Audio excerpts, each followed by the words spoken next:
Selamat malam teman-teman. Gue ini orangnya nggak suka basa-basi ya. Gue orangnya nggak suka basa-basi karena menurut gue basa-basi itu nggak penting. Kayak nanya apa kabar, gimana, sehat. Terus kalau sehat kenapa? Kalau sakit pun kenapa? Nggak ada ngaruhnya gitu. Gue orangnya nggak suka basa-basi. Dan basa-basi yang paling sering gue dengar itu ketika ada tamu datang ke rumah dan lu bakal menyambut dengan kata-kata silahkan masuk. Maaf rumahnya berantakan. Itu rumah lu, men. Kenapa lu harus minta maaf atas apa yang lu perbuat gitu? Itu berantakan, salah lu sendiri. Rumah lu, tamu datang dan lu minta maaf gitu. Kecuali itu rumah dia, nggak apa-apa lu minta maaf.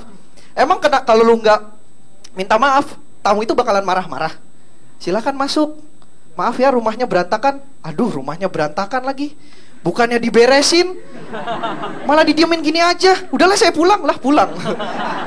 Aneh banget.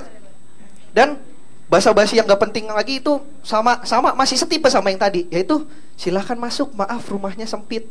Sering banget kan nyokap gue begitu, silahkan masuk, maaf rumahnya sempit. Ya kan rumah sendiri, ngapain minta maaf gitu? Sempit atau enggak kan rumah sendiri ya. Emang kalau misalkan lu bilang maaf rumahnya sempit, lu bakal berharap dapat jawaban apa?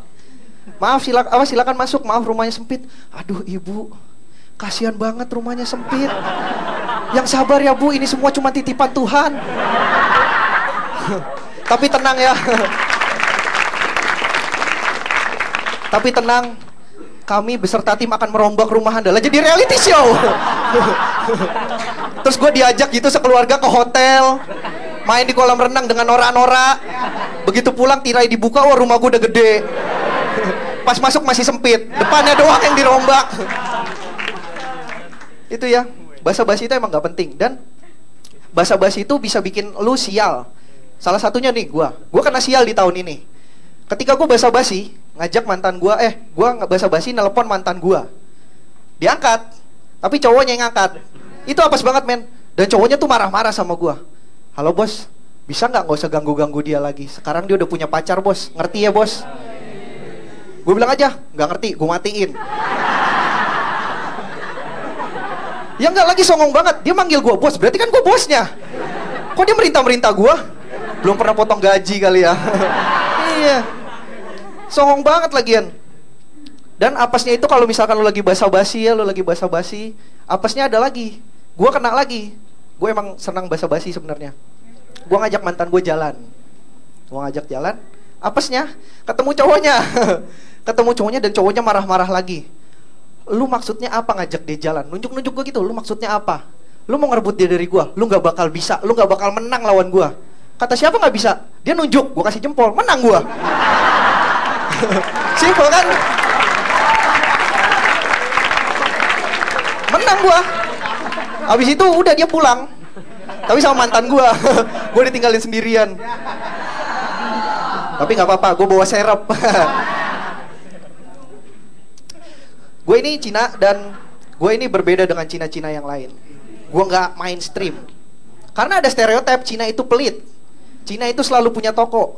Itu salah. Gua nggak punya. Iya.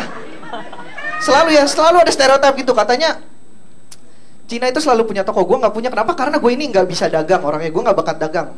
Gue jadi orang Cina pun cuma dapetan mata sipit doang. Ibaratnya casingnya doang lah. Gue nggak mempunyai bakat berdagang seperti Cina-Cina yang lain. Karena gue ini orang tipe orang gak tegaan. Gue kalau belanja nih, nawar pun gue nggak bisa. Gue belanja berapa? 50.000, 40.000 ya? Ya nggak dapet. Untungnya aja saya cuma sedikit. Oh ya udah nih 100.000 biar untungnya banyak.